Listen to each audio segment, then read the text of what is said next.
de que haya suficientes niños que quieran matricularse y que estén trabajando. El costo promedio de una matrícula mensual es de $703. Eso es casi la mitad de el ingreso promedio de un puertorriqueño en la isla. Pero hay más. El 68% de los hogares con niños en Puerto Rico están dirigidos por una mujer soltera o abandonada, y el 68% está bajo el nivel de pobreza. Piensen lo que eso significa. Nuestros niños, 7 de cada 10, viven en la miseria y dependen de que mamá trabaje y meta algunos chavitos, y dependen del pan, y dependen de la tarjeta de salud, y dependen de las dádivas que paga el gobierno federal. Eso nada más es un ultraje, eso es un delito de lesa humanidad. Aquellos que defienden la cochina colonia de Lela están defendiendo estos resultados, porque esos resultados no se han dado ni en la República de Puerto Rico ni en el Estado de Puerto Rico. Se han dado en esta cochambra que cumple la semana que viene 73 años. Vuelvo a repetir, 7 de cada 10 niños que viven en hogares de madres solteras viven en la pobreza. Cuando usted compara las matrículas, hay alrededor de 230,000 estudiantes en escuela pública, en 853 escuelas públicas, y hay 107,000, más o menos la mitad, un poquito menos de la mitad, en 543 escuelas privadas. Y las previsiones son de que en la medida en que Puerto Rico continúe perdiendo población como la ha perdido todos los años este siglo menos el último, y en la medida en que la gente joven no quiera criar ni dar a luz, esas escuelas privadas se van a reducir todavía más. De hecho, este siglo se han reducido por más del 60%. Ok, ese es el cuadro de la educación privada y de las dos matrículas. Son dos cuadros que, ¿verdad?, nos dicen todo. Pero hay más. El vocero también informa hoy que Eliezer Ramos Párez, secretario de Educación, va a comenzar a reducir una nómina de 76 empleados de confianza. Usted dice, mira para allá, qué clase de batatero. Porque aquí la prensa no piensa mucho. Seguirá. Son PNP todos esos, límpielos todos. Usted no tiene derecho a tener empleados de confianza. Cuando usted mira la estadística de empleados de carrera contra empleados de confianza, se le cae la quijada. El Departamento de Educación tiene 45,000 empleados, de los cuales solamente 76 son de confianza.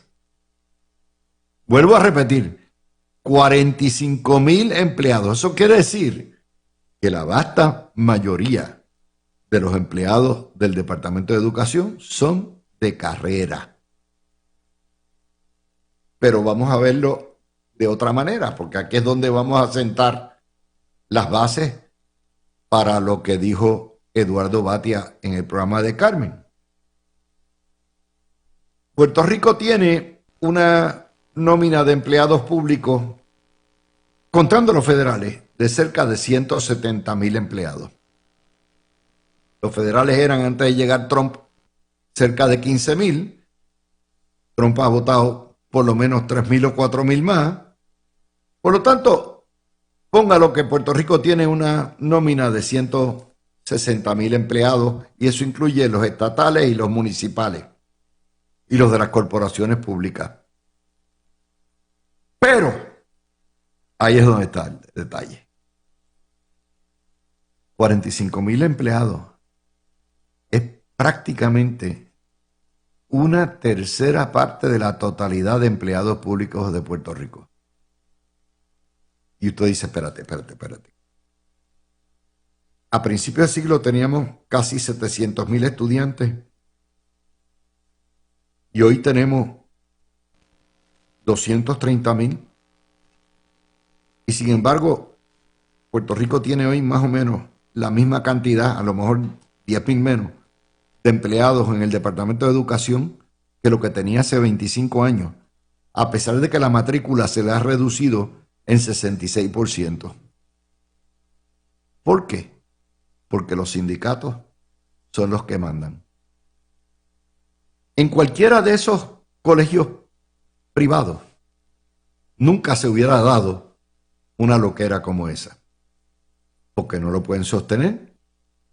En cualquiera de esos colegios privados, si la matrícula le bajó 66%, no quepa la menor duda de que los maestros y la empleomanía bajaban 66%, asumiendo que se mantuvieran operando. Pero Puerto Rico, por el populismo y la politiquería, nadie toca a esos empleados del Departamento de Educación. Y ahora mucho menos después que le quitaron el retiro. ¿Por qué? Porque ahora los maestros, los trabajadores de comedores escolares, tienen que trabajar hasta que se les caiga el pellejo en la tumba, porque ya no tienen retiro.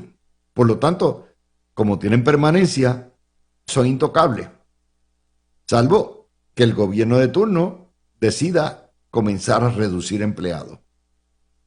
Por eso es que es ridículo esta pretensión de los pseudo periodistas de Puerto Rico de preguntarle o osar preguntarle a Eliezer Ramos que cuando va a despedir a los 76 empleados de confianza y no le preguntan, oiga, ¿y cuándo usted va a empezar a bajar la nómina de 45,000 empleados?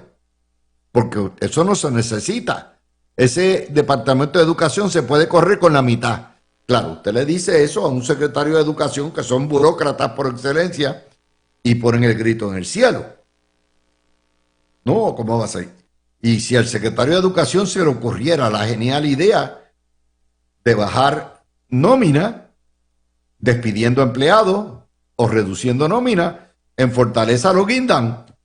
Porque el populismo es lo que produce. No, déjame esa gente quieto. Yo no quiero que la federación ni la asociación me formen lío. Déjate estar quieto, déjalo quieto ahí. Después de todo, no se necesitan. Algún día vamos a llegar ahí, bien pronto, porque algún día los recortes de educación que se van a ver en todo su esplendor el año que viene van a obligar. Recuerden que ayer hablamos de la locura de que la Asociación de Maestros estaba pidiendo que todos los empleados federales que votara a Trump en educación, que los recogiera el quebrado Estado Libre Asociado de Puerto Rico. Las infantilidades, las cosas tan tontas que se hacen en Puerto Rico. Ok, con eso le siento las bases para los comentarios de Batia, que para mí son la principal noticia que se genera hoy en esta estación. No sé si los compañeros la recogerán para mañana en la mañana, pero ciertamente esto tiene cola y va a traer una controversia enorme. Y desde ahora les puedo decir que yo estoy con Batia. Diablo, man. Ustedes dirán, este se me está convirtiendo en popular, está de acuerdo con Crancy, está de acuerdo con Batia, pero ¿qué es esto? Hay que prepararle los papeles para que entre a la parva. No. Lo que pasa es que ya uno llega a la edad donde las cosas se analizan no por populismo, ni partidismo, ni porquería, sino por el sentido común. Y Batia, muy cuidadoso, porque ya ese perro lo mordió cuando él sugirió bajar matrícula siendo senador y le cayeron a palo. Dice lo siguiente: señores, hay que empezar a considerar cerrar escuelas. Estamos perdiendo a razón de 3.000, 5.000 estudiantes por semestre. Las previsiones son de que en 5 años habrá menos de 200.000 estudiantes. No podemos seguir teniendo 853 escuelas abiertas y 45.000 empleados. No puede ser. Y encima de eso, miren el desbalance. Y esto no lo dice Batia, esto lo agrego yo. En Puerto Rico se gastan 5.000 millones de dólares en la educación de 230.000 niños menores de 18 años. Pero hay cerca de 1 millón de viejos a los cuales ni remotamente cerca se les destina ayuda. Cuando ese dinero que se usa en educación debiera de estarse en gran medida pasando para asistir a los viejos, en lo que suben las matrículas, si llegaran a subir las matrículas otra vez. Lo que acaba de decir Batia tiene toda la razón. Estamos tirando dinero en un pote, en un black hole, en un abismo negro, porque las pruebas de aprendizaje son peores todos los años, salen peor. O tenemos que empezar a hablar de lo que hablábamos ayer en el panel, de que hay que empezar a fomentar la educación privada a través de los vales educativos, porque es obvio con estas estadísticas básicas que les estoy dando. Y no hablemos de que en las pruebas de aprendizaje en la escuela privada salen mucho mejor que en la pública, porque sencillamente el sistema socialista que tenemos es un desperdicio. Pero la Constitución dice que las escuelas el sistema tiene que ser público. Sí, en algún sentido, pero ya también los tribunales, la doctrina ha establecido que se pueden dar vales educativos siempre y cuando no vayan directamente a asistir a una religión. Por lo tanto, las escuelas charter son el futuro. Pero dígale eso a los políticos, dígale eso a los sindicatos, dígale eso a los comunistas, que son los que verdaderamente mandan en este país. Y no hay manera, de manera que Batia tiene toda la razón. Y cualquier político que tenga 2 dedos de frente diría, mire, hay que considerar esto. Pero ¿qué pasa? Decirlo va a ser un suicidio. ¿Por qué? Porque eso es una tercera parte, educación, una tercera parte de la nómina pública, y detrás de cada empleado de educación hay de 3 a 4 votantes más de la familia y de los primos, de los vecinos. De manera que estamos hablando de que eso representa un bloque de 200.000 votos y los políticos no hacen nada. Después de todo, nosotros no tenemos democracia. Ellos creen que tenemos democracia. Estamos regidos por una dictadura. Esa es la dura realidad. Y postular cosas como la que dice Batia, se dice, no, un radical, es un loco. No, tiene toda la razón y toda la lógica del mundo. Pero yo puedo entender el por qué Batia está exiliado. Batia es el mejor candidato que ha tenido el Partido Popular este siglo y le dieron de codo. Su partido lo rechazó. Y se fue. Ya aquí hizo todo lo que iba a hacer. Y el PNP ganó 3 elecciones. Y aquí no hay mucho más. espacio para Batia. El Partido Popular prefiero coger un huevo, como es el huevito, que no tiene experiencia en nada, y la gente como Batia la sosquinea. Es una realidad. Yo lo entiendo porque yo soy exiliado, forzado por el sistema, exiliado político. Y lo puedo comprender, gracias a Dios y a la familia Soto, estoy aquí. Y gracias a Dios y a la familia Soto, este es el primer programa de radio con una corresponsalía en los Estados Federados que tiene el puesto número 1 en todas las estaciones AM en Puerto Rico. Contra viento y marea, sin mucha publicidad, aquí estamos, gracias a ustedes. Pues yo puedo entender a Eduardo Batia, ¿por qué? Porque el esfuerzo, la lógica, el sentido común en Puerto Rico hace rato dejó de ser algo necesario. Al contrario, se castiga. Y lo puedo ver y lo puedo entender. Puerto Rico tiene una urgente necesidad de que se piense fuera de la caja en todos los renglones multidisciplinarios. Y al contrario, todo el mundo lo que está pensando es en la caja. Dentro, ¿no? Estamos atrapados por nuestras propias circunstancias, nuestros propios prejuicios y la manera esta de adoctrinamiento populista que se ha comido a nuestra isla. Ok, eso nos da para pasar al segundo brinco. Y el segundo brinco, hoy, tal como le anticipamos, fueron las vistas que estaban ya planchadas en el Congreso.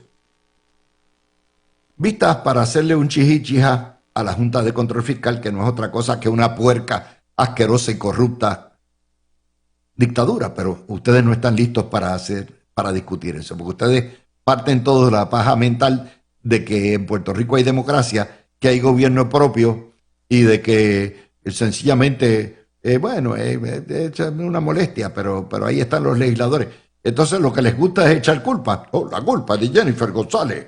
No, que la culpa es de Alejandro García Padilla. No, que la culpa es del bipartidismo. Esto es una dictadura.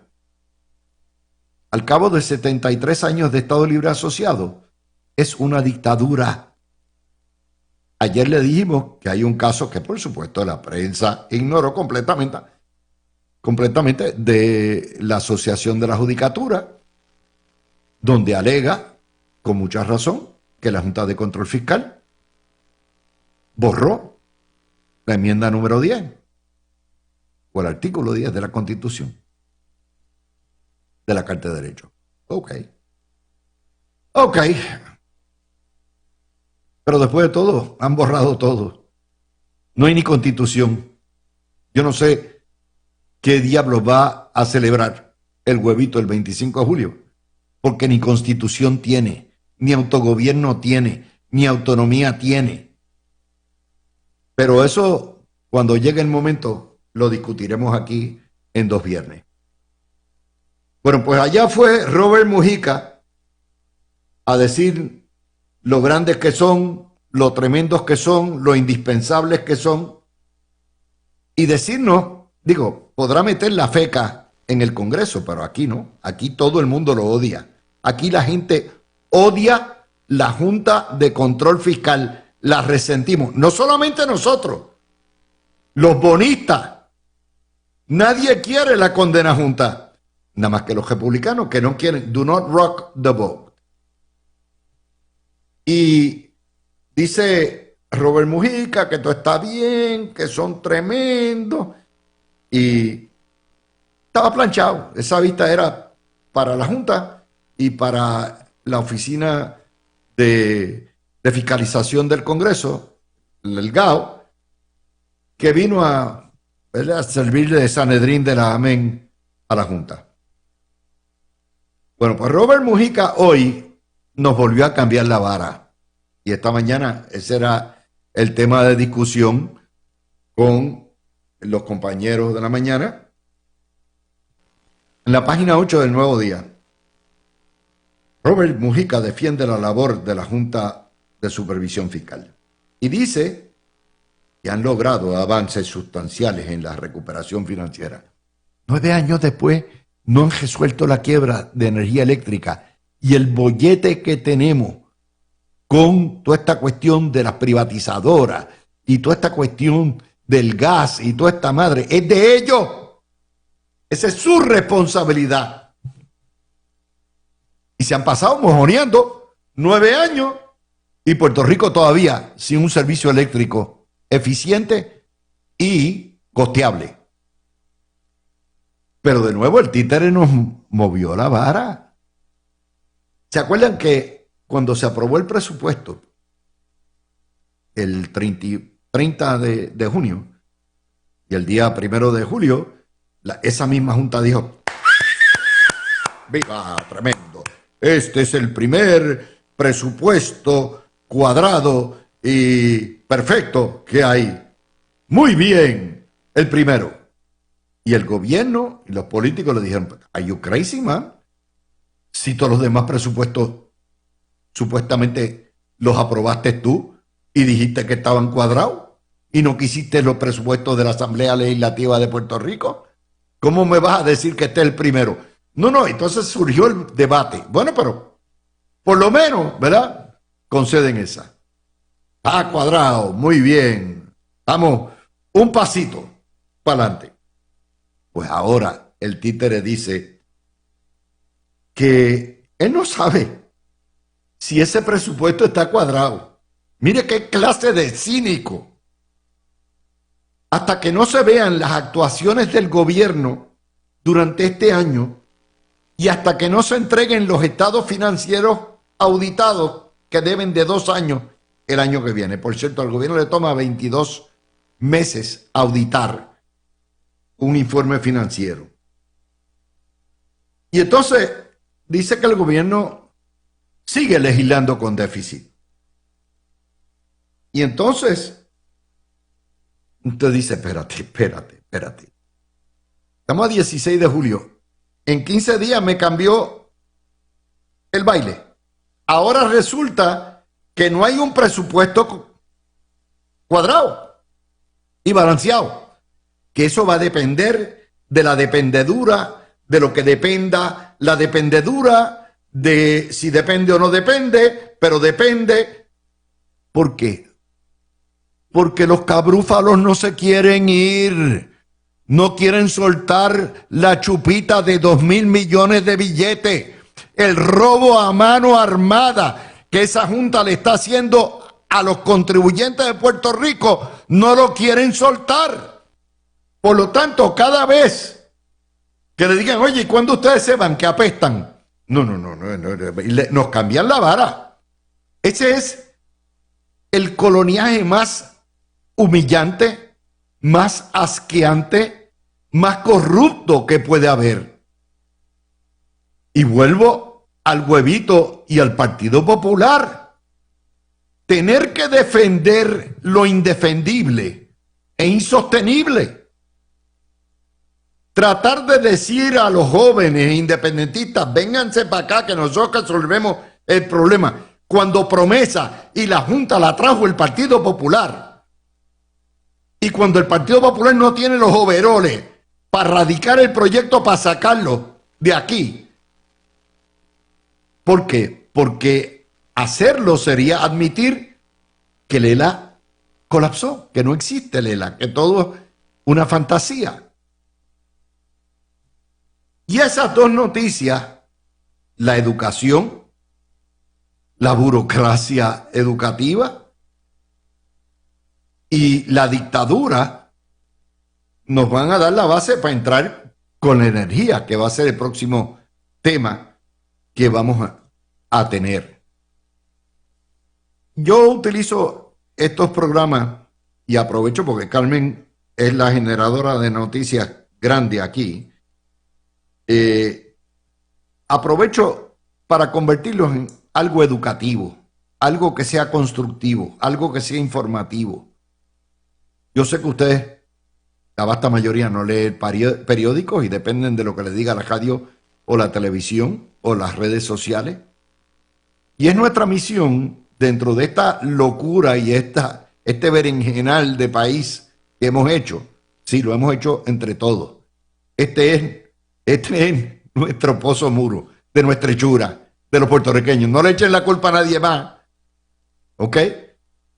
Pues en esta etapa nos corresponde a las 5 de la tarde darles a ustedes una proyección de lo que han sido las novedades del día y lo que eso representa para usted, para sus hijos, para sus nietos.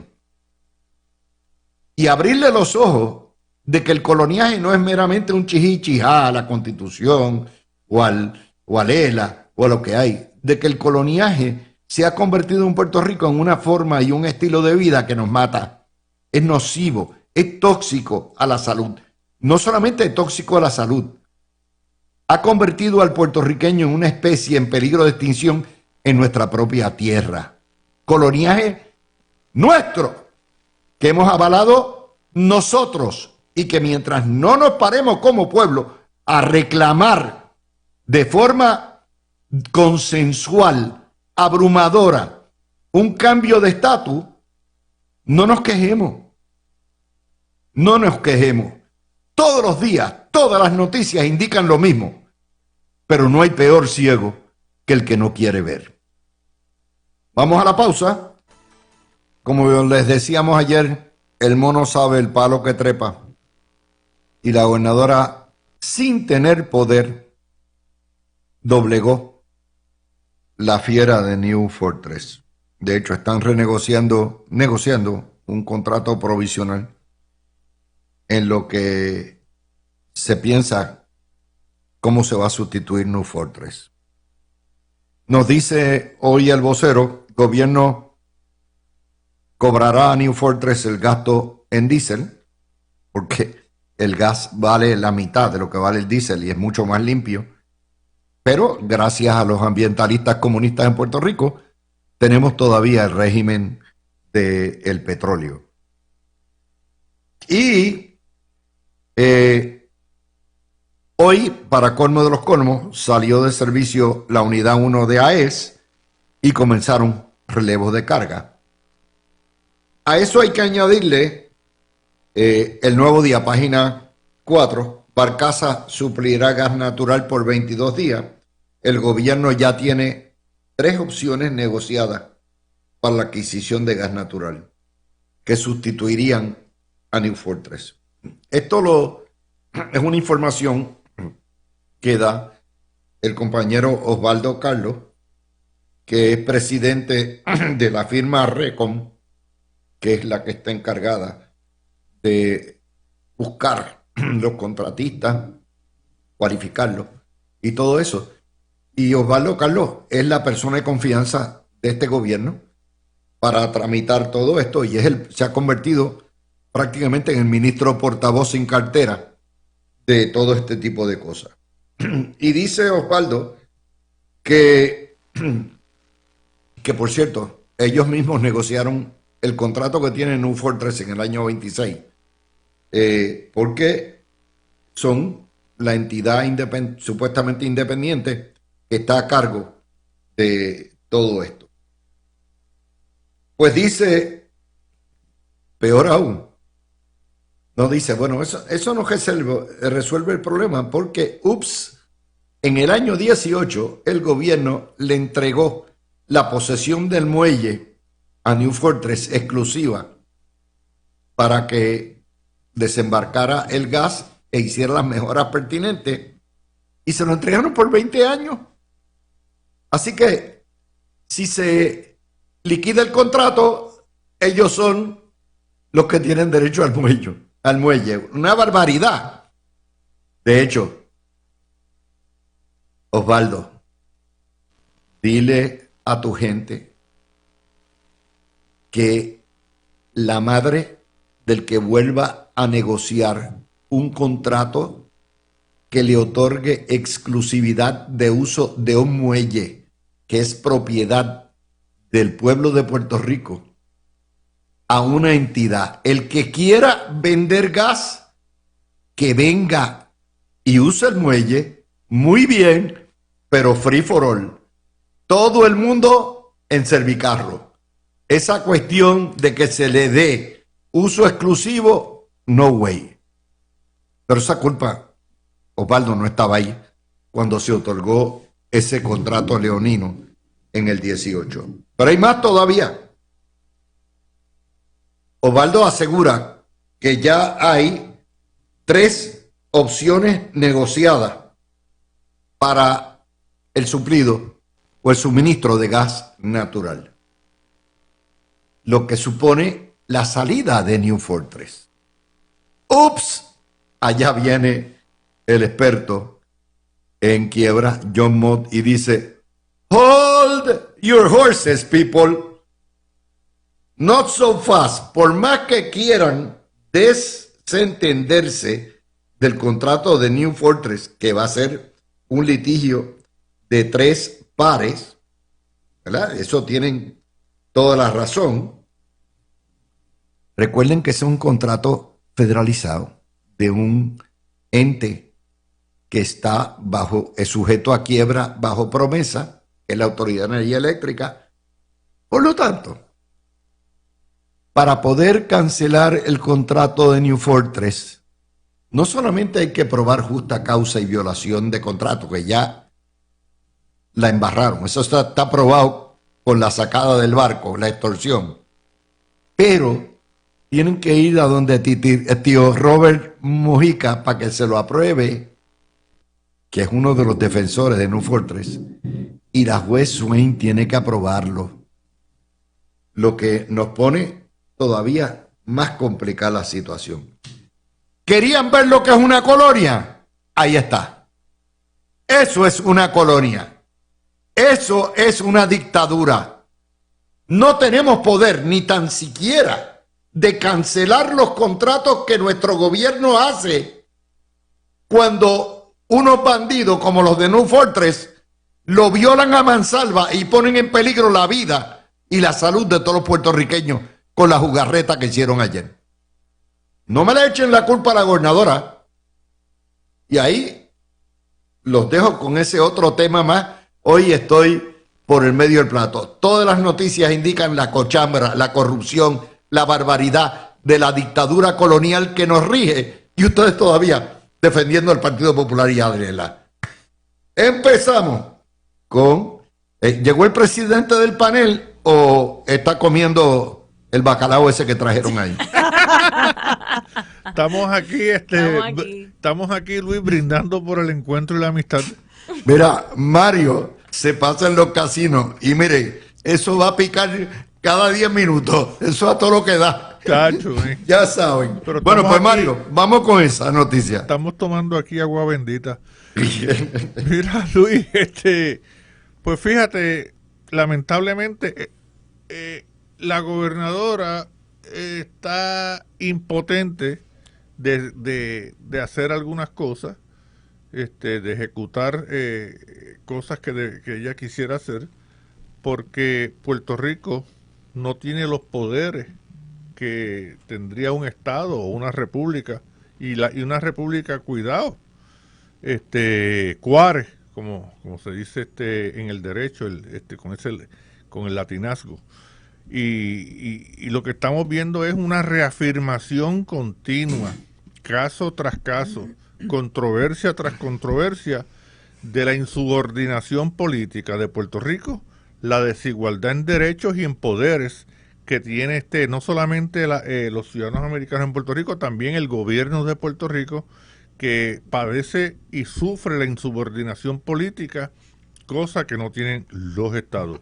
Y cuando digo de la república cuare, es porque se ha dado caso de que cuando hay relaciones contractuales entre una compañía de los Estados Unidos y, como sucedió hace unos años, y el gobierno de Argentina, una de las cláusulas que hubo en un contrato que se firmó hace unos años, esa cláusula decía que en casos de controversia, el tribunal que iba a tener jurisdicción Nueva York era en Nueva York. Sí, por eso. Pero fíjate, en eso voy con Emma, porque la gente no entiende las complicaciones de vivir en una dictadura. Esa es una de ellas. Y es una complicación, Emma, que le echan, la fácil es echarle la culpa a la gobernadora, pero es una complicación que lo afecta a usted cuando no tiene luz, que lo afecta a usted cuando tiene que pagar la factura de la luz más cara de todo Estados Unidos, de todo el hemisferio. Y la gente no se da cuenta, no ata la dictadura colonial y los problemas que ellos causan con los problemas que ellos tienen.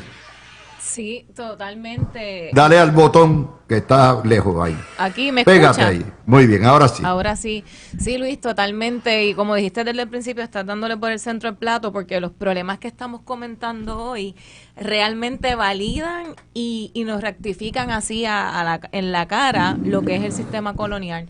Esto el problema energético no es un problema contractual solamente. Esto no se trata de una empresa con una deuda, que dicho sea de paso, como una empresa llega a tener como una facturación sin pagar de 9 años. O sea, aquí hay tantos escenarios que tenemos que analizar de cómo el proceso y la estructura colonial impacta precisamente la operación del gobierno y por consecuencia el servicio a la ciudadanía, que es una cosa bárbara. O sea, de nuevo, esto no es algo contractual de una empresa que se fue, que le debían, no nos podemos limitar a eso. Esto es un asunto de emergencia para el pueblo, los consumidores, los comerciantes, el gobierno. Esto impacta toda una cadena de eventos que es inexplicable. O sea, la energía ya no es algo, ¿verdad? En Puerto Rico es una necesidad. Cada día que pasa que no se establece el sistema eléctrico de manera correcta o no se revitaliza, es cada día que pasa uno de nuestros viejitos sin aire acondicionado, los centros de envejecientes que dependen de la energía para el oxígeno, o sea, es un ciclo constante que lleva una cadena de eventos que definitivamente se refleja la falta de estructura, voluntad que determina una autonomía de un gobierno definido. Y es alarmante porque, de nuevo, esto es como la cúspide del problema. Tenemos una crisis energética de hace varios años ya y es como el cuento de nunca acabar. ¿Quién tiene la culpa? ¿Quién se va? Ese es el juego de las culpas infantil. Sí, ese juego de... O sea, utilizaron la luz para las campañas electorales todos los partidos. Utilizaron el concepto de que fue Luma o no, todos los partidos. Entonces, ¿quién va a ponerle el asunto, verdad, en contexto y exigir que las empresas prácticamente no nos controlen de una manera absurda? O sea, estuvimos secuestrados por un par de horas. Keren, O sea, aquí la locura de esto es el Partido Popular. La gobernadora es la culpable de todo esto, ha abandonado. Ella no ha cancelado los contratos.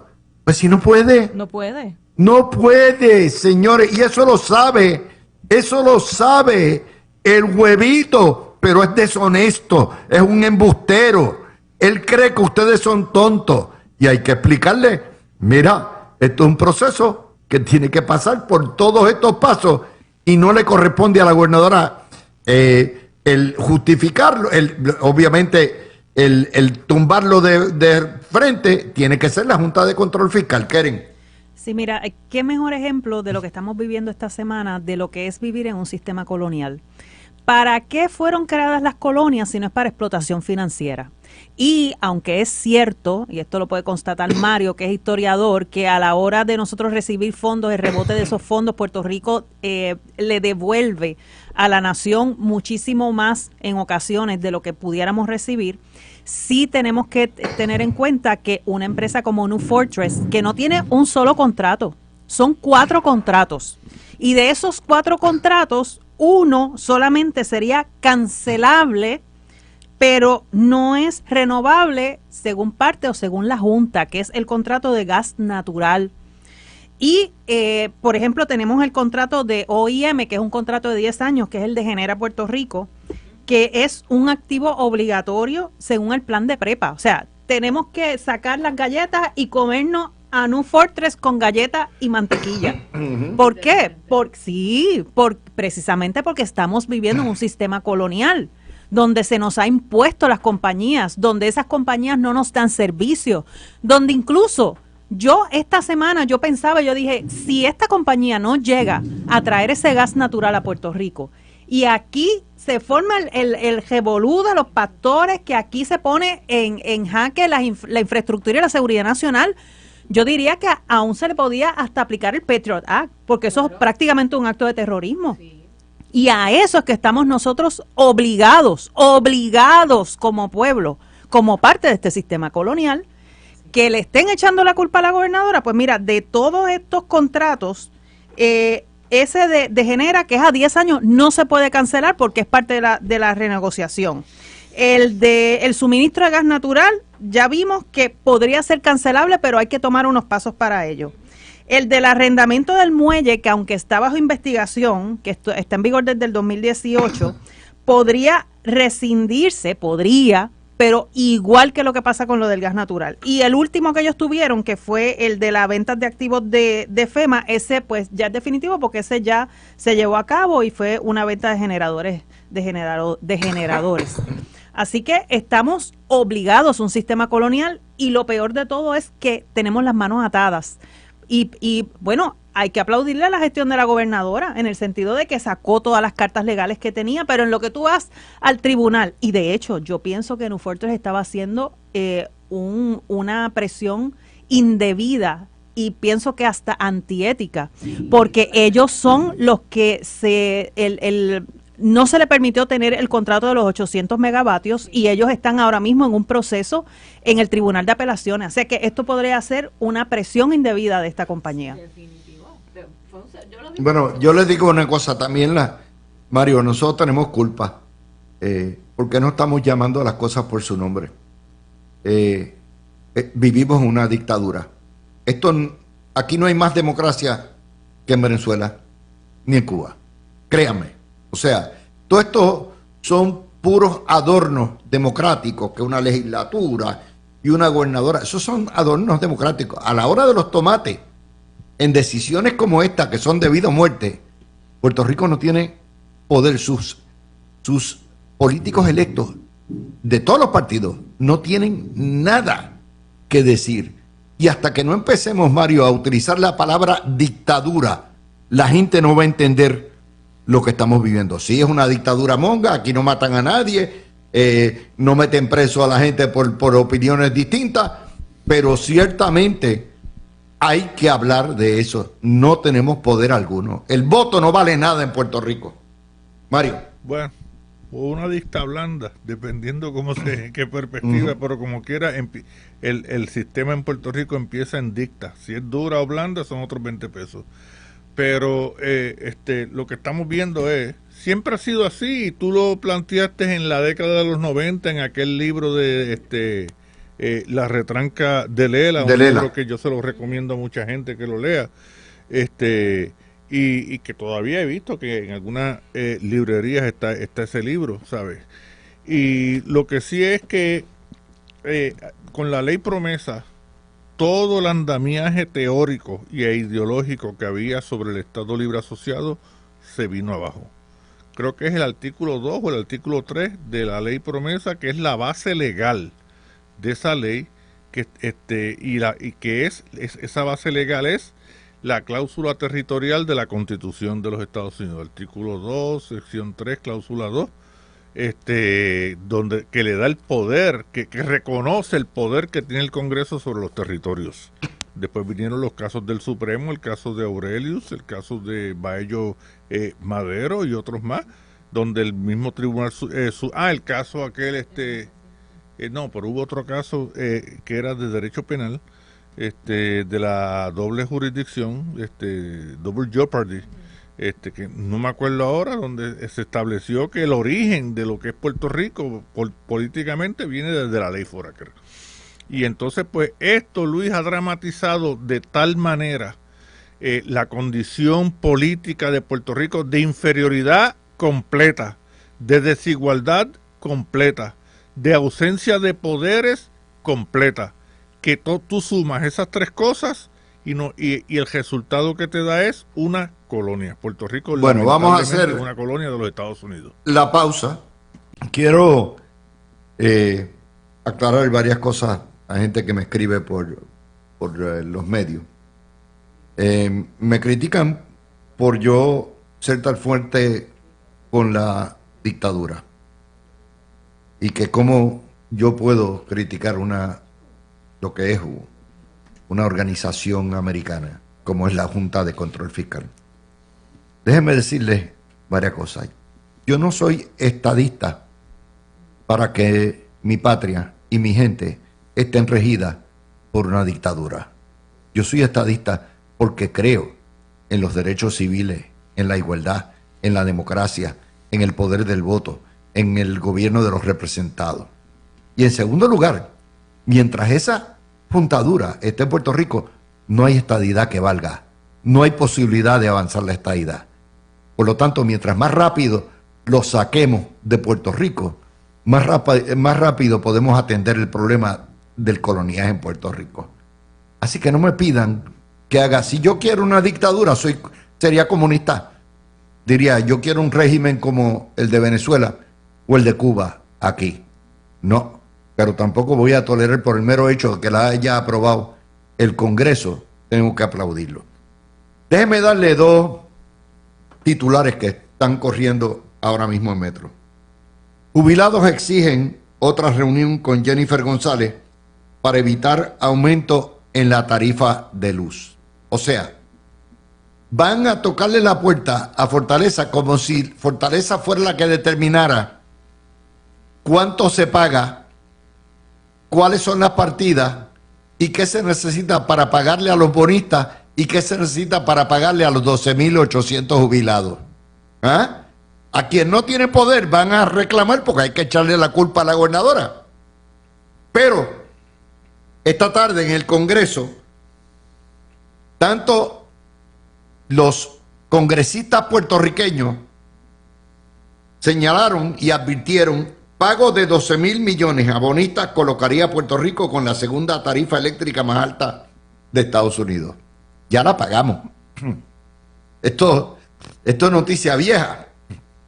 Pero la historia de eso es, ¿quién determina lo que se le paga a los bonistas, cómo se le paga y de dónde sale? Que sale de la factura de energía eléctrica. La Junta de Control Fiscal, la dictadura. Y ahí es donde vengo con las declaraciones que son una desfachatez de Robert Mujica, donde mueve de nuevo la vara y dice, no, ese presupuesto no está cuadrado nada. Ahora tienen que probarse, esos muchachos se tienen que portar bien durante un año completo, a ver si el presupuesto se lo certificamos como cuadrado. Y encima de eso tienen que entregar los estados auditados financieros, que no los hace el gobierno, los manda a hacer el gobierno, ¿ok? Y lo hacen auditores externos. Y entonces, cuando todo eso esté, entonces determinamos si han cumplido con el primer paso. Es una falta de respeto al pueblo de Puerto Rico. Keren. Mira, yo creo que si algo importante podemos ver de lo que sucedió hoy en el Congreso es que el Subcomité de Asuntos Indígenas e Insulares dijo que la Junta se queda hasta nuevo aviso. Y yo creo que eso es importante recalcarlo porque ellos primero dijeron que iban a tener unas audiencias de seguimiento en 6 meses. Lo segundo es que se compraron el cuento de todo lo que dijeron allí. Y en mi opinión, ¿verdad? La Junta dice que tienen un primer presupuesto balanceado. Yo creo que nosotros tenemos otros presupuestos balanceados. Lo que pasa es que no se había dado de la manera como se dio en esta ocasión, pero de que todas las partes se pusieran de acuerdo al final, que el contrato va bien y todos se ponen de acuerdo. Para mí eso es un presupuesto balanceado al final del día. Pero claro, como ellos se quieren perpetuar, pero el Congreso lo recibió en su pleno dentro del subcomité como que, o sea, lo porque dieron. Es una farsa, Keren, es una farsa, es un falseto. Sí. Es todo para hacer que hacen. Claro, y lo dieron por hecho. Y de verdad que allí lo que daba era pena de la información, porque allá teníamos a Gao diciendo de que faltaban controles. Sí, se ha avanzado, sí, nosotros hemos mejorado, sí, se están haciendo las cosas bien, pero faltan controles, falta transparencia, falta fiscalización, y en realidad para lo que vino la Junta De eso no se tocó y nadie habló acerca de los mercados, acerca del desarrollo económico, acerca de cuáles son los planes que ellos tienen para que siga aumentando aquí los pequeños, medianos comerciantes que son el motor económico financiero de Puerto Rico. Nada de eso se mencionó. Lo que se menciona es que Puerto Rico no lo está haciendo bien, que le faltan controles, que no tenemos presupuesto balanceado, y es una farsa. En mi opinión es una farsa, porque nosotros sí hemos tenido unos presupuestos balanceados, pero claro, ellos siempre le van a encontrar, si no es el punto, no es la coma, es el acento, algo le van a encontrar malo para perpetuarse. Y yo lo que vi allí, de todo lo que se habló, es precisamente excusas para perpetuarse. Eso fue lo que yo vi. Y esa falta de respeto, esa falta de dignidad, no se la hace en un estado, pues no se la pueden hacer en un estado. En los estados no puede haber una dictadura que socave la soberanía de la 10ª enmienda. Solamente en la cochina colonia puertorriqueña puede haber eso. Pero ¿tú oíste al huevito decir algo al respecto sobre eso? No. Mira, Luis, yo les puedo hablar desde el conocimiento, ¿verdad? Porque yo estuve en la Oficina de Gerencia y Presupuesto y los últimos 4 años mi rol fue precisamente trabajar con la Junta. Y a mí me molesta, me impacta y me duele realmente la existencia de una Junta de Control Fiscal, por todo lo que eso conlleva ideológicamente, por todo lo que hemos hablado y por todo lo que tú muy bien recalcas en los programas y en el día a día. Yo me puse a analizar y mi única manera de entenderlo de manera que no me vuelva loca es que si tú miras, el ELA llegó para allá para el 52, que ya mismo cumpleaños, en un momento donde podemos decir que hubo una fragmentación de derechos, ¿verdad? No teníamos claro cómo hacer gobierno, no teníamos claro qué éramos, para dónde íbamos, etcétera, surgió el ELA. En el 2016 llega la Junta gracias a una fragmentación del gobierno. O sea, nosotros hemos vivido por todos estos años gobernado por leyes del Congreso que no somos, ¿verdad? Que no tenemos la potestad de elegirlos. Habiendo dicho eso, olvídate si el nombre es Junta, olvídate si es grupo, equipo. Cuando tú analizas precisamente la falta de estructura y de identidad que nosotros tenemos como pueblo, ves el círculo vicioso de cómo esto ha impactado la operación gubernamental y lo podemos extrapolar de muchas maneras. Cada 4 años cambian las administraciones, cada 4 años cambian el enfoque. No tenemos planificación a largo plazo, no utilizamos números, no nos hemos dedicado a fortalecer la tecnología en el gobierno. O sea, es un sinnúmero de factores que nos impactan la manera gerencial por no estar definido, por tener que a estas alturas estar discutiendo, debatiendo qué somos, cómo debe definirse nuestra estructura gubernamental, que desespera. Porque la realidad del caso, les voy a ser bien honesta, la Junta no se va a ir. Si habían dudas, el mensaje de hoy técnicamente es que la Junta no se va a ir, y técnicamente yo te confirmo que Puerto Rico no está listo para que una Junta de Control Fiscal se vaya. Mario. Y eso duele. Yo veo estos llamados estadistas, que son pitiyanquis, no son estadistas. O sea, llegan al colmo de defender una dictadura porque piensan que nosotros no nos podemos gobernar, que es una contradicción a ser estadista, porque precisamente los estados tienen que tener capacidad para autogobernarse para poder ser estado.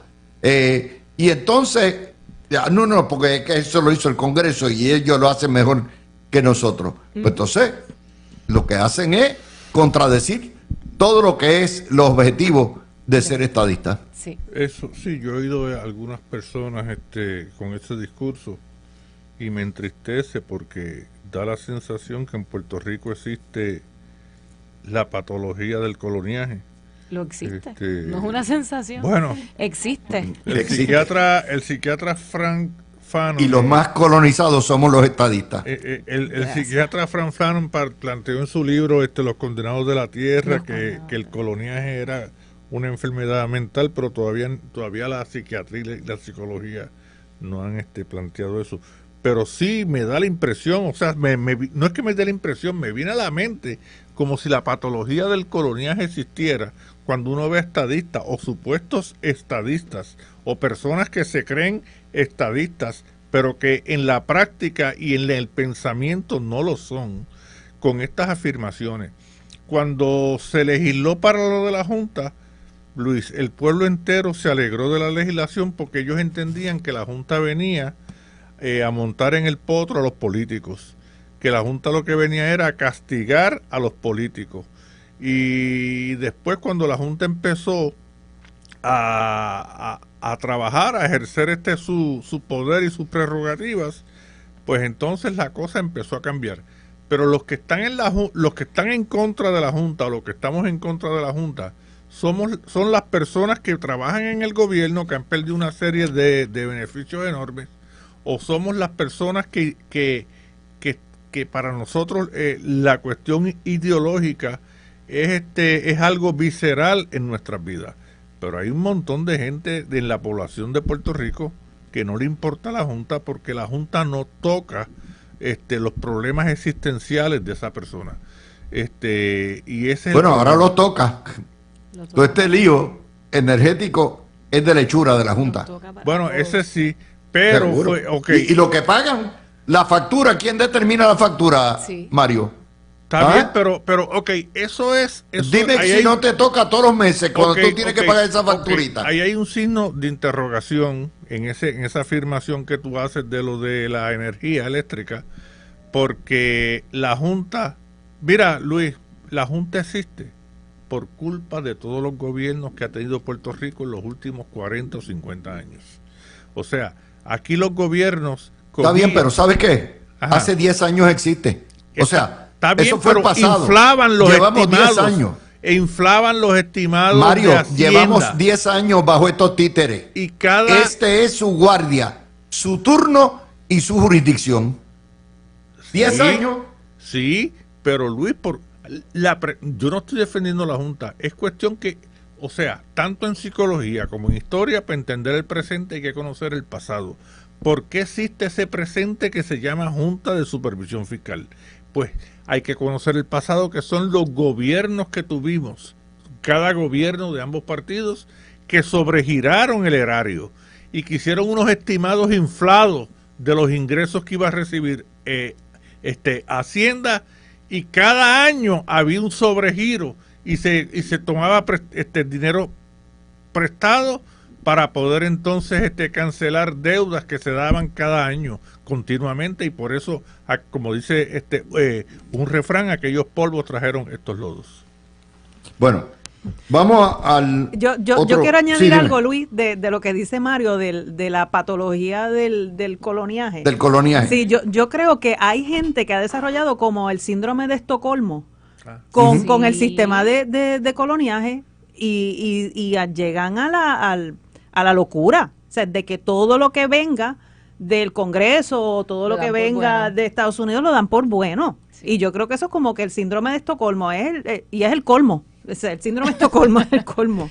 Sí, y desespera, porque entonces somos, como yo siempre digo con Luis, somos pocos estadistas turbas. Bueno, fuera lo que eso, ya ni turbas son, ya son sumisos. Yo he visto un cambio fundamental en el estadoísmo, de sumisión, de rendimiento, de rendición, en cierto sentido, de una transformación a un trumpismo al extremo, donde cuando muchas veces hay cosas que Trump hace que son buenas y otras que no son tan buenas para la estadidad. O sea, es una fe ciega. Dejaron de ser hace mucho tiempo estadistas. De turba, Luis, de turba pasaron a turbados. A turbados. Y el problema es que es un fanatismo reaccionario, es una postura reaccionaria.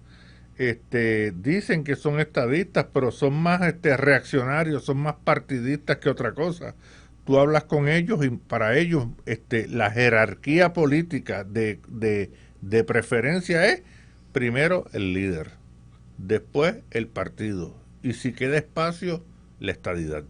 O sea, vamos al otro tema, que es la cuestión de las declaraciones de Batia, diciendo es hora que vayamos repensando la necesidad de tener 853 escuelas con una matrícula que va mermando de 230,000 estudiantes y una nómina de educación de 45,000 empleados, nuevamente con una matrícula que ha mermado casi a un 60 y pico por ciento, más de 65%, casi 70% en los últimos 25 años. Cójanlo ahí.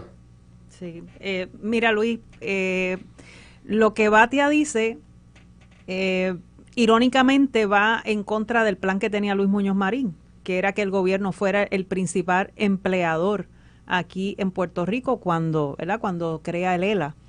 Pero la realidad que nosotros tenemos es que la demografía en Puerto Rico es la peor de las Américas en cuanto a nacimientos, y a nivel mundial somos el peor es Singapur y luego seguimos nosotros, siendo una isla y de todas las Américas, de todas las jurisdicciones americanas. Por lo tanto, los demógrafos de la Universidad de Puerto Rico, y recuerdo que estuve y fui parte de ese simposio, ellos hicieron un estudio en cuanto a las matrículas, cómo se van a ver afectadas tanto a nivel universitario como a nivel de las escuelas y los colegios privados.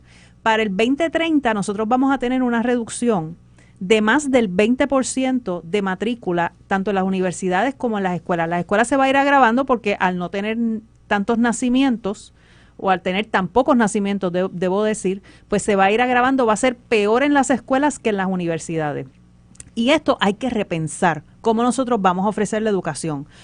Yo entiendo que las escuelas, si quieren permanecer abiertas en cuestión de movilidad para los estudiantes, que sabemos, ¿verdad?, que hay algunos barrios, algunos sectores en Puerto Rico que son de difícil acceso y por eso es que se abren estas escuelitas. Nosotros tenemos que redefinir cómo nosotros vamos a educar a nuestros niños y hay que diversificar las escuelas. Programas vocacionales, algunos acuerdos con universidades y ver cómo podemos desde la escuela intermedia utilizar el empresarismo para lo que se necesita en Puerto Rico y algunos trabajos vocacionales que se necesitan urgente. Y no podemos seguir pensando en la educación que nosotros teníamos en los años 80 cuando no daban abasto ni los maestros ni las escuelas. Esto es si quisiéramos retener las escuelas que tenemos y los maestros que tenemos. Sé que ahora muchas veces hay escuelas que tienen excedentes de maestros y hay un compromiso de educación de poder retenerlos. Y pues se está haciendo difícil, pero pienso que si podemos diversificar y repensar la educación, pienso que podríamos tener éxito para lo que Puerto Rico necesita, trabajos vocacionales. Pero hay que hacer eso, o sea... Sí, es un estudio que hay que hacerlo, más que estudio, yo creo que se cae de la mata. Lo que pasa es que ningún político se va a atrever a hacerlo, porque es provocar la huelga del sistema, es colapsar el sistema, y eso lo que va a continuar es el deterioro. Ahora, de que va a venir el momento, Emma, de recortar. Tan pronto empiecen los recortes de Trump, cuando elimine el Departamento de Educación Federal, ahí es que vamos a trabajar. Ahí es que va a haber que aplicar tijeras. Ahí es que nos va a doler. Ahí es que nos va a doler, Luis, porque aquí se olvidan muchas veces que cuando, ¿verdad?, una de las políticas públicas del por qué se procura centralizar el Departamento de Educación Federal es precisamente para controlar los DEI, los llamados DEI, diversidad, inclusión y equidad. Y entre esas cosas incluye las limitaciones que tienen las personas con impedimento, incluye los niveles de pobreza, incluye los niveles bajos de aprovechamiento académico. Y cuando tú miras el perfil de nuestro Departamento de Educación, la cantidad de los fondos que se reciben son principalmente adjudicados a ese tipo de problemas o a atender ese asunto. Y yo creo que aquí no nos podemos hacer de la vista larga pensando que no nos va a tocar lo que pase a nivel federal porque estamos acá, porque en efecto va a haber un golpe brutal. Entonces, siguiendo el tema de las escuelas, cuando se averiguó el dato, desde el 2017 para acá han cerrado 320 escuelas, ¿verdad? Pero todavía quedan muchas más escuelas, como bien estamos discutiendo ahora, en comparación con la natalidad. Y yo estoy de acuerdo con Keren en que nosotros, de la única manera que vamos a poder atender ese asunto es diversificando los programas educativos, haciendo alianzas del Estado con el sistema de educación privada, como tú habías comentado, que se va a retomar el tema probablemente de los vales educativos. O sea, tenemos que repensar cuál va a ser el rol de la escuela con este cambio generacional que se avecina.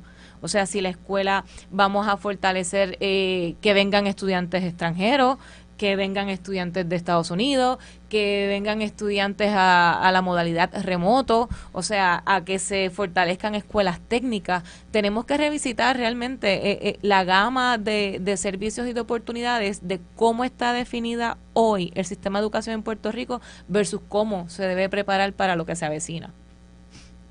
Mario, Mira, Luis, esto hay que hablarlo, viene, no hay quien nos quite ni nos despinte esto, Mario. yo hace casi 40 años, la población escolar, estudiantil de las escuelas públicas en Puerto Rico llegaba prácticamente a 800,000 estudiantes, o un poquito más. Ahora mismo ha bajado grandemente, está por debajo de los 300,000 estudiantes. Entonces, ¿qué sucede? Al bajar esa población estudiantil, escolar, del sistema público, pues por supuesto tienen que cerrarse escuelas, porque a veces donde hay una escuela, el estudiantado, ¿cuánto sería? 2, 3 estudiantes, como mucho, porque hay lugares en Puerto Rico donde prácticamente no hay jóvenes, porque toda la población es adulta. Las estadísticas del censo establecen que la población, el 25% de la población en Puerto Rico de 60 años o más, o sea, es de 60 años o más. De cada 4 puertorriqueños, uno tiene más de 60 años. Eso no incluye, Luis, los que este año tienen 59 o tienen 58 o 57, que en 1, 2 o 3 años van a llegar a esa edad. Tú sabes, y la población productiva pues ha ido mermando, porque muchos han emigrado a los estados. De hecho, en Puerto Rico se han cerrado salas de parto, hospitales han cerrado salas de parto, y las salas de parto que hay son una cantidad mínima. Pero Mario, fíjate, el número más interesante es este. Tienen 45,000 empleados para atender 230,000 niños. Quiere decir que básicamente tienen 5 empleados o 4 empleados por cada niño. Y esa es una tercera parte de la nómina de Lela. O sea, una tercera parte de la nómina de Lela y 5,000 millones de dólares de un presupuesto de 13,000 millones de dólares están destacados todavía al Departamento de Educación. Pero Luis, una pregunta, como puede que la pregunta sea un pie forzado, pero ¿qué república en el Caribe y en Centroamérica, quitando a México, tiene el gobierno tiene un presupuesto del nivel del presupuesto Ninguna. del Departamento de Educación? Ni de cerca, Puerto Rico? ninguna. Exacto. Ninguna. Y muchas de ellas tienen una calidad de educación mucho mejor que la nuestra. Sí. No es Bueno. por nada, no es por nada, pero de verdad, pero hay que reconocerlo. En Cuba la educación es excelente. Bueno, yo nunca he estado en Cuba, por lo tanto no bueno, te puedo decir. La salud es gratis, pero la salud es un desastre. Todo Bueno, en Cuba es un desastre. Por eso, vamos, yo no, en Cuba nada es excelente. Nada es bueno en Cuba, excepto los cubanos que viven bajo un régimen dictatorial de narcotraficantes Sí, pero corruptos. como me dijo un amigo que fue a Cuba, Mario, lo mejor que tiene Cuba son las cubanas. Bueno, yo no diría eso, pero yo también soy pro hombre y pro mujer. La igualdad de verdad. Bueno, les dejo esa porque son determinaciones que tenemos que hacer. Todavía nuestro gobierno no ha bajado lo suficiente. Nuestra población bajó. Debiera ser 4.5 millones, conforme a las previsiones de los 80. Y lo que tenemos apenas son 3 millones. Sin embargo, estamos todavía con una nómina pública inflada completamente. Podemos operar con menos de 100,000 empleados, fácilmente. Pero ¿quién le pone el cascabel al gato? Y ese dinero está ahí porque es una fuente de empleo, es una válvula de escape. El empleo que no permiten que produzca el sector privado, y EMA lo produce entonces el gobierno. Adelante. Sí. Sí, mira, entendemos que aquí en Puerto Rico, primero no tenemos por qué estar mirando para el lado. Aquí tenemos demasiado que ofrecer y hay personas que idealizan, sobre todo los comunistas que viven aquí, que idealizan a Cuba, idealizan a Venezuela, idealizan a Nicaragua. Los otros días yo puse un post en Facebook yo sobrevolé, venía de Paraguay, sobrevolé sobre Cuba. Y ¿verdad? Yo nunca he ido a Cuba y vi una tierra tan y tan hermosa, sí. Y dentro de sobrevolar Cuba me di cuenta que habían casas que tenían piscina. O sea, yo nunca había sobrevolado Cuba, nunca he visitado Cuba, fue que el avión pasó por encima de Cuba, ¿verdad? Y lo sé porque está en la pantalla, te dice, ¿verdad? El avión cómo va pasando. Pero eso es solamente para unos pocos. Eso es para unos pocos, pero hay personas que idealizan el sistema cubano porque les han hecho ese lavado de cerebro y se les olvida de que aquí en Puerto Rico nosotros tenemos unas libertades que no se pueden comparar, pero hago el comentario, Luis, porque a mí me dio hasta vergüenza ajena la falta de educación y de información que tenían las personas defendiendo el sistema de gobierno de Cuba. Y defendiendo los sistemas de Nicaragua y defendiendo los sistemas de Venezuela. No hay peor ciego que el que no quiere ver. Y no hay peor ciego que el que no quiera reconocer que es cierto, nosotros somos una colonia. Es cierto, nosotros tenemos las manos atadas con situaciones como la Junta de Control Fiscal. Es cierto que todo eso ha hecho como una bola de nieve que precisamente esto que estamos discutiendo, la falta de natalidad, que esto va atado al cierre de escuelas, que va atado a que podemos tener los mejores planes financieros y podemos tener los mejores planes de turismo, pero ¿quién va a correr esto?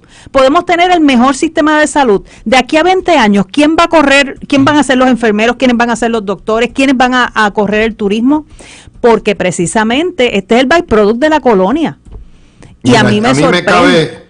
Me cabe la satisfacción en estos 50 años de trabajo. Yo no he logrado traer la estadidad como nadie la ha logrado traer.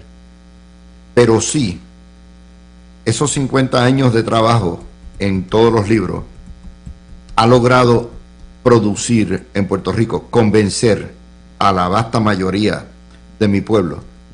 Y no me lo atribuyo yo solo, hay mucha gente que ha participado en esas campañas educativas a ser anticolonialistas. En Puerto Rico realmente lo que quedan, si usted suma el 59% de estadistas, más probablemente un 20-25% de independentistas, lo que quedan es apenas 20-25% de colonialistas. Y esa campaña de irle diciendo a nosotros, el ELA nos mata, el ELA nos está convirtiendo en una especie en peligro de extinción en nuestra propia tierra, ha calado bien profundo. Que no se haya transformado en una acción política efectiva, ya eso es culpa de los políticos y de los partidos políticos, que han sido incapaces de mover la brújula. Pero a los que nos ha correspondido educar sobre el tema, vemos con enorme satisfacción cómo la vasta mayoría del pueblo, que cuando yo empecé en estas lides, era 60 y pico % a favor de Lela, y apenas 39-40% a favor de la estadidad, cómo se ha ido cambiando la opinión pública. Así que, y ustedes son parte de ese proceso educativo. Mario, que lleva conmigo, y Emma, décadas, pues básicamente gracias. Sale hoy también nuevamente el caso de la senadora abogada motorizada, que está en la Comisión de Ética. Básicamente aquí las acusaciones más serias o las imputaciones son hechas por 4 empleados que alegan maltrato y acoso que ella despidió fulminantemente y que pudieran representar demandas de discrimen y demandas laborales contra el Senado. Falta de respeto, eso se da todos los días contra la presidencia, se da todos los días en los debates fuertes que hay. El que sea la cabildera de la administración, tampoco, ella es PNP, ciertamente para poderle quitar, a mí, en mi opinión, ¿verdad? Un asiento o una silla a alguien que fue debidamente electo, hay que tener mucho cuidado, pero ciertamente una buena reprimenda o una buena sanción se va a buscar y la pueden sacar del caucus. Mario, ¿cómo tú ves esto? Bueno, como ahí parece que se configuró de ella hacia los empleados un hostigamiento laboral. Ya eso está tipificado por ley. Hay una ley de hostigamiento laboral que lleva, no sé, 4 años, 3 o 4 años. Antes tenías que meter una demanda por daño, de que habías recibido unos daños por el trato que habías recibido, que te había afectado mentalmente. Y ahora ella tiene ese problema.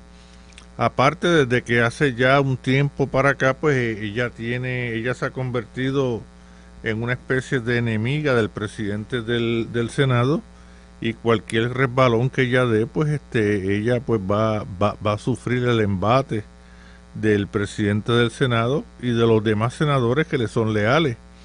Ella entró, o ya cuando aspiró, anunció como que ella iba a hacer una cosa distinta y como que ella podía ser la presidenta del Senado, y como que no tuvo frenos y no tuvo filtros en las cosas que ella dijo.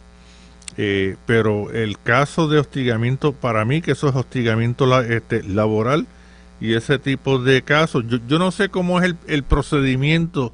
La ley de hostigamiento laboral establece un procedimiento que tú radicas la querella en recursos humanos y después entonces de ahí va al jefe de la agencia, y si ninguno de ellos actúa, pues entonces tú vas al tribunal. Yo no sé cómo sería aquí en el caso de esos empleados en la rama legislativa, pero claramente... A lo mejor quieren salve.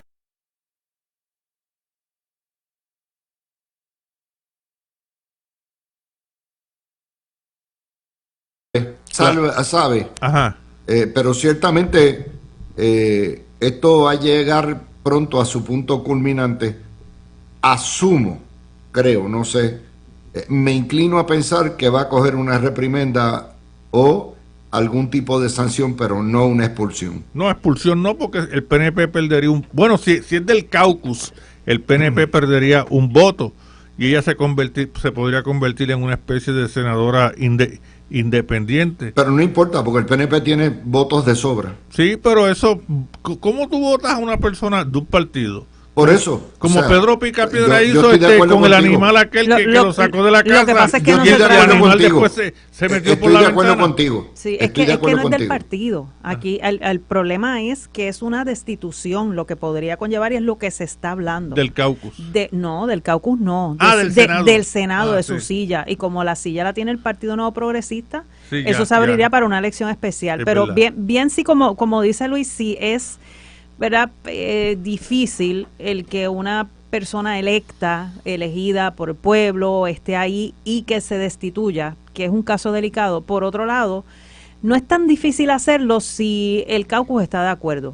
Y hay que ver primero quién estableció o quién fue el que pone la querella en la Comisión de Ética, porque la Comisión de Ética no puede hacer ellos mismos una querella en contra de un senador. Tiene que venir una querella externa para ellos poder comenzar este proceso. Segundo, las leyes laborales dentro del Senado de Puerto Rico no son muy diferentes a las leyes dentro del Ejecutivo, aunque son dos ramas diferentes, pues prácticamente son el mismo procedimiento. El problema que ha sido es que luego que los empleados van y se querellan, ella los vota. Entonces, pues se establece un caso de represalia. Y claro, ellos son empleados de confianza y la raya es bien finita, pero pues lo que están diciendo es la manera tan hostil que fueron tratados, etcétera, y que pues hubo una represalia. Hay que ver cuál es el ambiente dentro del Senado, porque aunque sí podría haberse impropio, por otro lado, no es tan difícil hacerlo. Es cuestión de una votación, que los senadores estén de acuerdo, un malletazo y se acabó. Se quedó esa silla vacante. Y yo pienso que, más allá de una reprimenda, yo pienso que por ahí va la cosa. ¿Y eso ha pasado? Bueno, históricamente sí, ha pasado. Pero que en este tiempo... De expulsión. De expulsión, sí, ha Yo pasado. recuerdo que ha sido por cargos y demás. No, bueno, sí, pero quien decide los cargos es el mismo cuerpo legislativo. La Constitución dice que cada cámara será el juez de sus propios miembros. Sí. Así que eso es tan fácil como decir, y no tiene que ser necesariamente un caso bien elaborado. Es cuestión de que salga una recomendación de la Comisión de Ética, y la recomendación puede venir con varias recomendaciones: reprimenda, expulsión, y que los senadores voten dentro de ese informe positivo o negativo, y voten a favor o en contra, y la mayoría pues que estén de acuerdo, punto. O sea, ahí está el caso de Nicolás Noguera, después claro, vienen los casos de exacto. Rodríguez Traverso y otros más que han venido y fíjate, es el PNP el que ha expulsado miembros de su propio partido.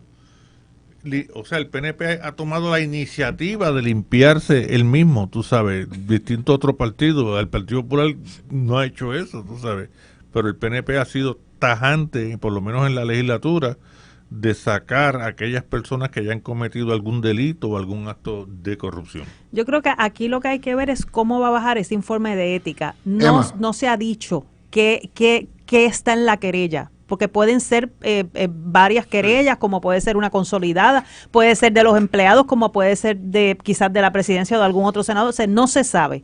Hay que ver al final, cuando se abra quizás para vistas públicas o baje una recomendación, un informe, pues ver qué se está recomendando. Sí. A mí... Sí, Emma. A mí lo que me preocupa y me sigue, ¿verdad? Cada vez que pasan este tipo de situaciones, es cómo va perdiendo credibilidad esa discusión pública, esa legislatura, en cuanto a tener un respeto, un orden, una actitud, ¿verdad?, profesional. Y esto me recuerda cuando pasaron las elecciones, tú lo traíste, Luis, y veo a Mario y me inspiro con los escritores. Esto es como Crónicas de una muerte anunciada. Desde el inicio se comentó que se vislumbraba los problemas que iba a haber entre la senadora y el presidente del Senado, pues por las diferentes actitudes. Así que yo creo... Más que diferentes actitudes, Emma, yo creo que la senadora tiene un problema de carácter. Ah, no. O sea, cuando tú Definitivo. te peleas con el mundo entero, el problema eres tú. O sea, te peleas con los Rosselló, te peleas con no uno, no dos, no tres, 4 empleados y los votas. Te peleas con tu delegación, te peleas con tu presidente del Senado.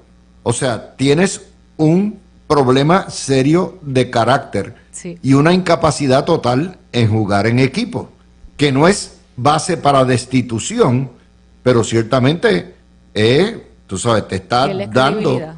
te está indicando, seguro. El problema no es el Senado, el problema es que tú vienes y tienes que acatar las reglas del Senado, Correcto. las reglas de tu caucus, y si tú no te puedes llevar ni con tus empleados, ni con tu caucus, ni con tu presidente senatorial, Houston, you have a problem, como político.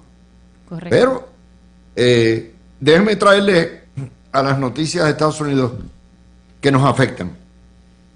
Hoy la congresista republicana María Elvira Salazar, de Miami, radicó un proyecto de dignidad para, siguiendo las propias guías de Trump, para legalizar a los indocumentados que llevan más de 5 años en Estados Unidos. Es decir, eso no cubriría a los que entraron bajo Biden y hayan trabajado y pagado contribuciones.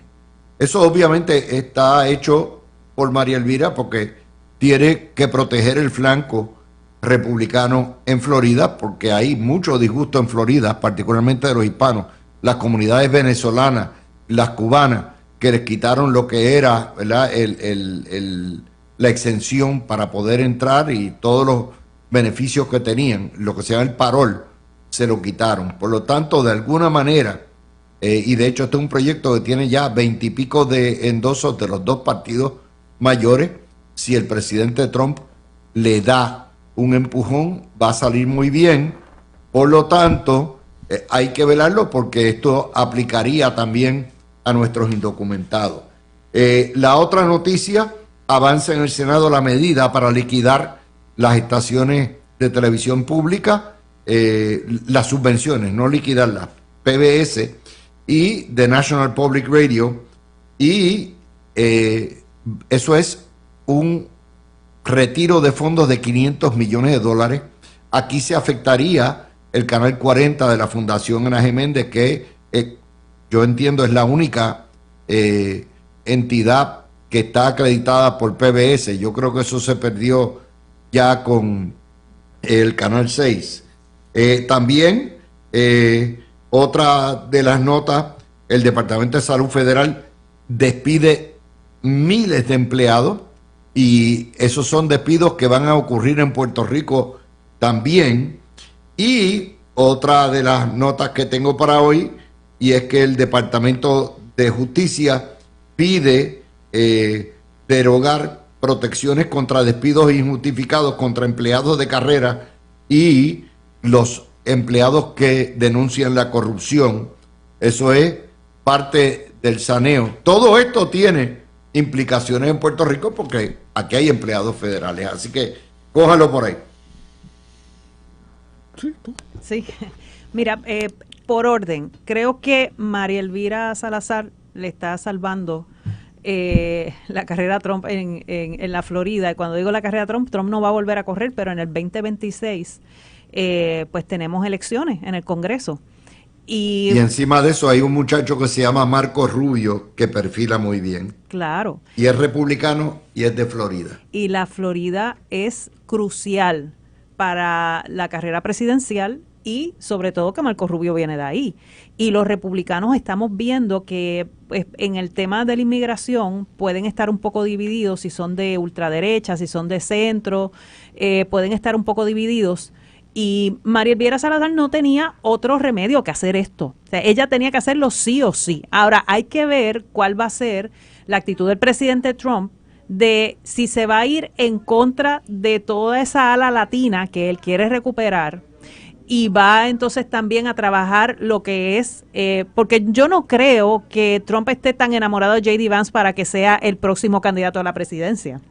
Para mí que la cosa va por Marco Rubio, más o menos según yo veo, está, ¿verdad? Mi opinión. Hasta hoy, ¿verdad? Hasta el momento. Si no cae en desgracia.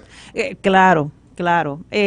Pero pienso que era necesario para María Elvira, y los demás se van a tener que unir porque es que el 2026 está por ahí, viene por ahí, y ellos saben que necesitan ese voto latino para poder retener el Congreso. Así que es sumamente importante. En cuanto a lo de la televisión, ya el presidente y Dodge y varias agencias habían hablado acerca de algunos programas woke, y dentro de esos programas woke estaba PBS. Dice que estaba bien, la ideología estaba bien de izquierda.